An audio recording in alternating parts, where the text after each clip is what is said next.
We are in Florida today. I am in this beautiful Chevrolet Malibu with 48,000 rental car miles on it. So curious to see how this thing rides. Anyway, hit up my homie Jeff over at Obsessed Garage. I was like, hey, we've been talking back and forth. Let me come up and meet you guys and see the giveaway M3. So we are on our way to do that.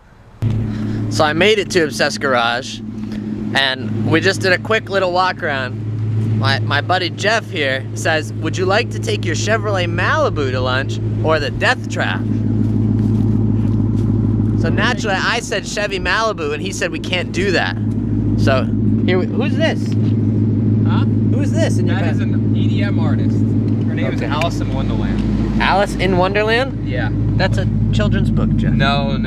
Alice in Wonderland, not in Wonderland. Alice in Wonderland? Yeah. This car has been all over the internet. You're all over the internet. I feel like you never get the recognition that you deserve. Yeah, I'm always the Easter egg, you know? The Easter egg. So if you can find Jeff in someone else's video, that's a big win. Yeah. Jeff is getting rid of this Mustang to buy a BMW. Yeah, I bought a E91 328 XI wagon. Why do you need an XI in Florida?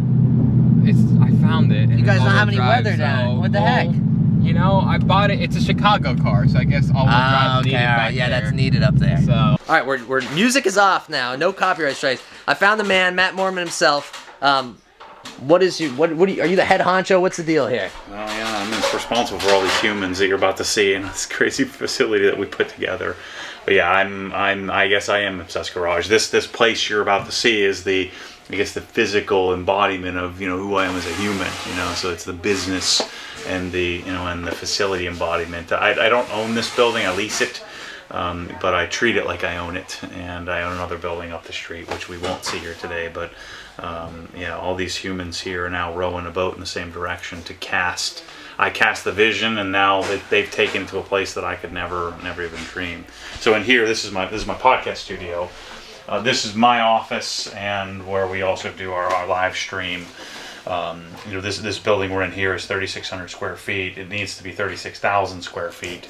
So my goal is going to be, I've always wanted to come here and tour around here. I'm going to try to give your perspective and my perspective on the place, because if you haven't seen Matt's video, obviously all of this is documented, all of it is on camera, all of it is out there, and he talks through the process very extensily. But I haven't done it all, and it's changed a lot. And I haven't done like you'll have the most up-to-date video on this place because we've changed. Beautiful. All right, so let's jump into it. So we use every single square inch of this place. You know, the attic stairs are down because we have the attic filled with bubble wrap and packing materials and all of that. We have 2 packing stations in the entry level for overflow. We have some part-time people that come in and help us at times, and so we'll have people pack boxes. And then this is where we do all the product distribution. About 25% of our products we drop ship. The rest we ship out of here. So this side of the building's 2,000 square feet. We did tens of millions of dollars out of this little place with these superhumans that get all this stuff out. And now you're really big on items in stock, which I work day job at FC Bureau. It's kind of the same thing. Yep. Nothing bothers, and I would imagine the same stories with you, nothing bothers me more than having to wait for something. Yeah, the real struggle though has been the supply chain has been a disaster, and so we've had to respond in figuring out if it's not in stock. I think about this as a customer. If it's not in stock, what would I want? I want to be able to buy it, nail my spot, lock my spot down, and know that you'll get it to me as soon as it is in stock. And then just keep me up to date. Yeah, exactly. And so we've revamped our entire organization around reserve your spot, where if people want something, they can reserve their spot, lock it down, and we ship it out. And the other advantage that gives us is we can use that as leverage with our vendors. Say, hey, we already have paid orders. Get us this stuff as soon as humanly possible. That makes sense. We've made that transition. But we do, so I started with detailing. I started with pressure washers and detailing. We've transitioned into garages. We sell the flooring. I'll show you next door. We sell the lighting. We sell the light switches. We sell the cabinets. We sell the lighting control. We sell the tools. We sell all the stuff that goes into the construction of a garage. And I'm actually headed into the house next. You know, I don't sell car parts. I sell things to support the car, to support the garage. the anchor of my obsession is not the car, it's the garage. The car just goes in the garage. Right. Detailing happens in the garage. Right. The tools get used in the garage. The lights are what light up the garage. To me, the house is attached to the garage, not the opposite. And I've heard you say on the podcast that people get upset with you because you're not just doing detailing stuff anymore. Right. But it's the garage. It's obsessed garage, not Yeah. obsessed detailing. Correct. I love detailing, and detailing is very sophisticated and complicated. And so when I started the business, I had to build the detailing process and build that out. And then I had to build out all the supporting products, the lights and all the things, the tools that go with it. And so to me, the garage is the sanctuary, and so that's the anchor of the obsession. Jeff pointed out to me that everything here is set up like you were in a showroom. So you have people that come in occasionally. Yes. I want people to, one of the things I hate more than anything is if I go to have like my tires mounted and balanced, I've got to sit in the waiting room. I pay double to just go hold the tire for the guy. Right. I'll help. Right. And so part of my thesis was, and they always blame it on insurance, which is bull crap. And so I want people to be able to come and be a part of the warehouse. Now, there's a disadvantage to that, and we don't have things on pallets where the box is just ripped open. Right. I want bottles and labels pointed out. The reason why we first did that is what you're standing in here. This was my studio, so we were packaging, shipping.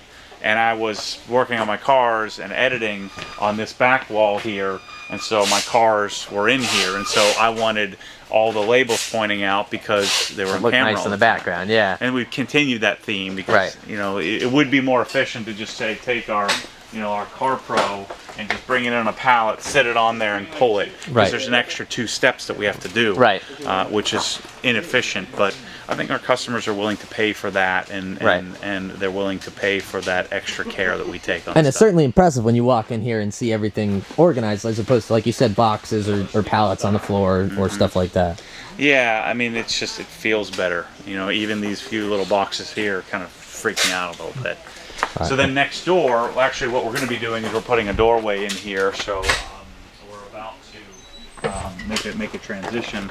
I've got the Porsche forklifts. Yep, Crown, very nice. Crown, and 2 Crown forklifts now. I thought forklifts are like $4,000, not $40,000. Well, now I know. Now I know too, I had no idea. Yeah. So this is going to my house. This is a hateful drawer organization that I'm getting into for kitchens. This is my audio system for my garage, believe it or not. That's my Dynaudio 4. This is for my garage at my house. This just arrived here today, the new interim house I just bought. But all the products that we launch, all the things that we do are the sort of a vicarious product that I live vicariously through. Our Obsessed Garage lives vicariously through me. And so everything that we sell is something that I want for myself or had wanted. And so, for instance, our pressure washing system was like, this didn't exist. I dreamt this thing up. I said, well, I really want to see our spotless to deionize the water. And I really want it on the wall. Of course, they had a wall mount version. I found this company, Cox Hose Reels, at SEMA one year at the Apex show. They don't even go to SEMA. They go to like the crap show. At the Sands. It's not even at the convention center. They make, I think, the best hose reels in the world. And then I needed a stainless shelf, so I found a company in North Carolina that makes a shelf. And then I bought the Krenza, and then I had to buy all these parts and pieces. This is actually an air company that makes piping for compressed air that we've repurposed to use and build a system that I could sell to people, or provide people the same solution that I had. And so this pressure washing system we've sold thousands of, and I just kind of was trying to solve a problem or create a solution to a problem people didn't even know they had. Right. And so now once you see this, you can't unsee it. People want it. Our next evolution will be to make it so that you could just buy a bracket and everything bolts to it and mount it to the wall. So we'll have more sophisticated solutions. The buckets, which have gotten me in so much heat, it's a $300 set of buckets. I just got my rinseless set up, by the way. That was my entry to the giveaway, which I think I'm giving up today by filming this video, but that's okay. You're gonna love it. 6-gallon bucket is the way to go. I just did my first rinseless wash. So at one point in my life, at some point, I bought every bucket that I could get my hands on, I could find. So I bought 27 buckets. This was probably in like 2015 or something like that. And I had all the 27 buckets all strewn about in all different shapes and sizes. I guess all the same shape, but different sizes. And I determined that 6 gallons is the perfect bucket for washing a car because I don't have to refill the bucket. And then I wanted better casters, and so we did 3-inch casters, and I wanted, you know, the dolly system, and then I added it all up, and I'm like, holy crap, this is $300. And But other people are willing to do it.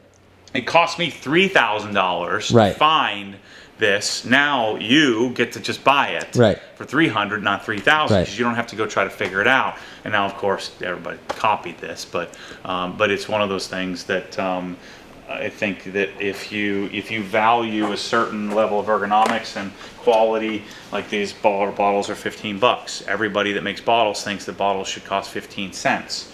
Well, I want a bottle to be what the bottle needs to be, not build it to a price point. And whatever the price works out to be, that's what it works out to be. And so that's kind of the MO of Obsessed Garage. Right. One of my favorite things, and to throw you a compliment here, one of my favorite things about Matt is he doesn't just stick to a brand. Jeff and I were talking about this earlier. A lot of people buy a brand and then stick with it and never try anything else. And I'm pretty confident in saying if you found a better pressure washer tomorrow, you would scrap all these and start selling the other one. So people pay a lot of... For the curation of yeah. People pay a lot to the attention of what you like. And if you like something different, it's because I don't of a have fact. all the best because I haven't encountered everything. Right. But you can rest assured that if I like it, chances are it's pretty good. Especially now, this is what I do and only what I do. But yeah, curation is way harder. You know, because like even especially in detailing, it'd be so easy to just pick a brand or two. Right. But I want the best in each category. I want the best interior cleaner. I want the best, you know, car soap. I want the best, you know, iron remover. And I want to put those together and then create a system around that to then help people make a choice. And that's what's kind of unique about Obsessed Garage, right? Like Meguiar's is going to promote, maybe Meguiar's has, and Meguiar's is a bad example, but let's say Meguiar's has the best polishing compound. Yeah. They're also going to promote every other product with it, but because Which you're may or may Matt, not be the best. Exactly, Right. but because you're Matt, you pick the one that's the best, and then you grab 6 others from a Now, different brand. here's an example. I'm a Milwaukee dealer. Here's an example where I'm kind of having to make a decision on that. I don't think Milwaukee makes the best hand tool for every application. I think DeWalt makes some better, Makita, Bosch. But we have a problem in that there's a battery architecture, and the batteries aren't swappable. And so sometimes I have to make a decision. So this is my baby right here. This is the giveaway. Let's talk about it. So this video is hopefully going up tomorrow, so they will have a couple weeks, March 15th, Okay. when it ends. Go to obsessedgarage.com, click the banner image that says giveaway, buy apparel, detailing, or one of the special items. Every $5 you spend, you know the drill on these giveaway things, and you get. I think you have affiliate link, don't you? So click. I don't yet. Okay, so we'll get it. We'll find something. Just click the link in the description to go check it out. And you're going to get a chance to win my car. So where this came about, you know, you've seen lots of people do giveaways on YouTube, right? They do giveaways and they share in their what is it, Omaze, pretending like they're giving all the money to charity and stuff. Yeah.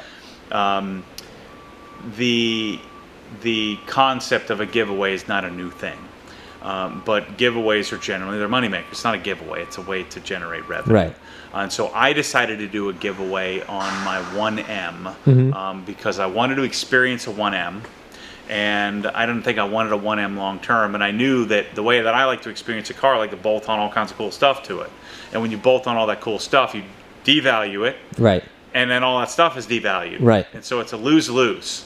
And so I spent $130,000 on a car, and then you sell it for less than you would have sold it if you just left it alone. Kept it stock. Yeah, like, exactly. Who the heck wants to do that? Right. I don't like that existence.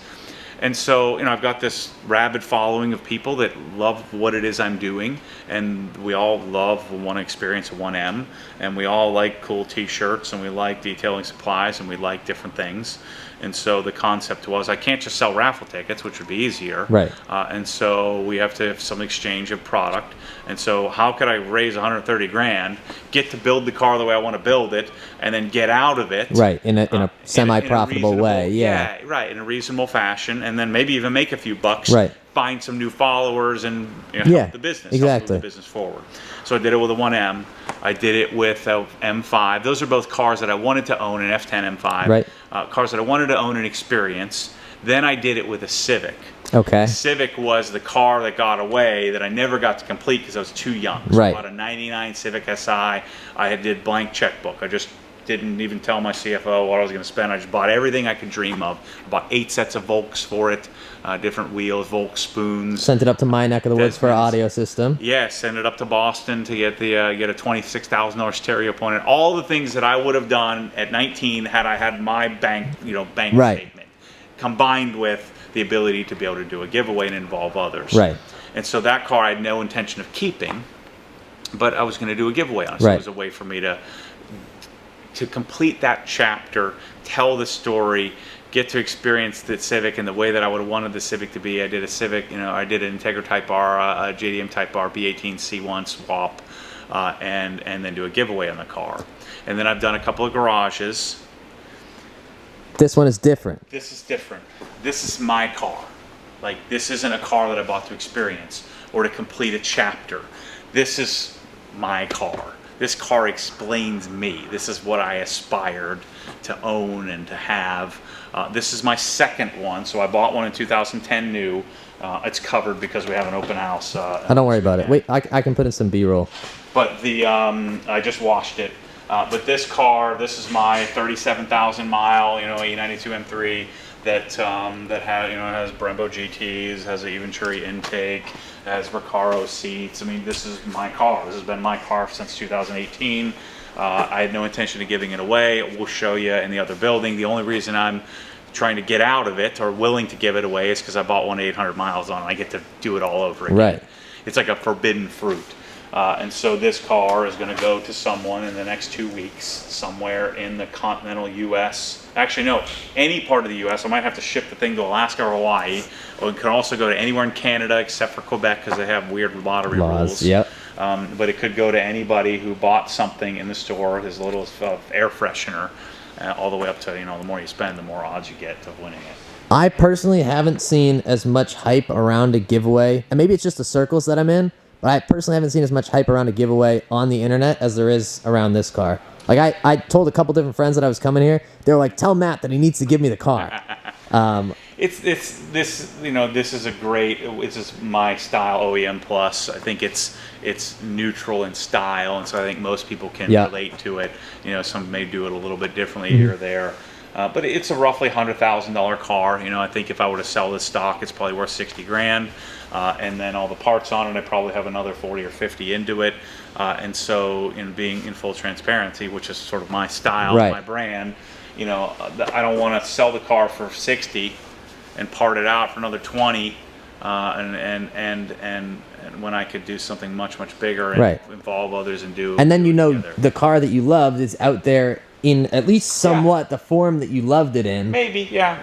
Being loved by someone else. So this is where I'm different. Once this car leaves, it's dead to me. I don't care what you do with it. If you win it and you got it, you ripped it, you made it a convertible, I don't freaking care. It's a convertible. Please don't take a Sawzall to this. Whistling Diesel is not entered in this giveaway. It's not happening. So yeah, this is, I just washed it here, and this part of the building, and I got sidetracked on the car, but on our tour, this was where I had my cabinets. I had my cabinets here, and I had my hose reels. We just pulled it out of here because this is becoming the warehouse. So that's what. That's what the floor is taped. We got to order, conveyors, and we're gonna, take our next leg up in how we our efficiency. So this is my studio now. This is now no longer, we're not encroaching in here. The only thing that encroaches in here is new cool products that I'm testing out, or exhaust systems or audio equipment. And so at least for now, we're not spilling into, the warehouse is not spilling into my studio. So this is the next evolution. So this is a good idea of what we do. We sell the floor, we sell the lights, we sell the cabinets, we sell the tools, I'm going to be selling desks and computer equipment. So, and it's not even about selling, it's about providing the solution to something that I want personally, and I think I can provide the world some value. Right. Compressed air systems. I'm working with Hunter to try to convince them to let me offer their mounting and balancing machines. So just imagine yourself, wherever you're at in life, imagine that you have your own road force, Hunter road force balancer and mounting machine. That's me. I'm the kid that now has this stuff in my own. This is my garage in my own place. I've got a $2,000 Pit Boss jack with my name on it. It's like the freaking dream. Like, it doesn't get any better. We're working on pioneering how to dry ice detail and clean with dry ice equipment. We're working on figuring out how to make the ultimate desk audio system and desk setups, and dealing with searching for new chairs and things like that. And so I'm kind of a professional shopper that's looking for the best products in the world. Not a bad gig to have. And the thing is, most of the stuff we're doing is professional grade. I have no business buying this stuff. Most of the people buying it from me don't have any business buying it. But if you're going to do it, I want to do it right. Right. I want Sonic MSS Plus cabinets. I want Dyne Audio computer speakers. I want dealership grade things, cabinets, and organization that we'd all aspire to have. Every single day I wake up and I like to find stuff. And so, for instance, we found this brush here today that's best for putting tire dressing on from the Detail Factory. This is supposed to be for like cleaning interior parts. Well, I want it for tire dressing. Right. So I like to think of, I have some ability to find cool things. And so the Vice is, people get all butthurt about the Vice because they say you never use it. I noticed today, Matt, there are some marks on the top of that. Marks, yeah, we've used it. A couple marks on the top of that Mostly Vice. Mike's used it. Okay. But I have touched it a couple of times. Okay, all right, well. And so, like this facility here, this is the next evolution in lights that I found. I mean, these are made for like, skyscrapers and office buildings, but these are Cree linear fixtures, and the lighting in here is just perfection. Now let me ask you, what was the point, and this may take some thinking, but what was the point when you realized that you could do this for other people too? Because I would imagine when you started out, you were just making videos to document the cool stuff. When was the point where you kind of realized that there were other people out there that would... I had no idea that... I knew that most people didn't know a lot about this kind of stuff, but I had no idea how much I knew about it. And YouTube, when I was diagnosed with obsessive compulsive disorder, and I was having a really hard time, and I had a therapist suggest that I let some people into my life, and that's when I started the YouTube channel. I started to realize when I would share like the garden hose reel, like the Ely hose reel, that nobody really knew about that.